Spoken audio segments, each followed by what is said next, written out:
Hello everyone and welcome back to another video from Weekend Tech. In this video, I'm going to show you how to add your interests onto your LinkedIn profile. So let's get started right away. First of all, open up your web browser and then in the address bar, type in linkedin.com and press enter. You will now be taken into the official LinkedIn website. Now, if you haven't logged into your account already, go ahead and enter your credentials and log into your account. Once you have been logged in, you will be taken into the homepage for LinkedIn.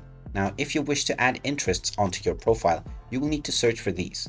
Click on My Network and you will be given various recommendations based on your current network. If you follow any individuals, they will not appear within your interests, but they will appear underneath following and followers. However, if you subscribe to newsletters and follow various companies, then these will be included into your interests section. You can also search for various companies using the search box. And when you follow the companies from their profile page, when you go back into your profile by tapping on View Profile from the Me option, just scroll all the way down and you will see that these companies have now appeared underneath your interests section. And there you have it. That is how easy it is to add interests onto your profile on LinkedIn. If you find this video helpful, make sure you hit that like button and subscribe to our channel if you haven't done so already. Also ring that notification bell to never miss another update from us. Thank you for watching and I will see you again in the next video.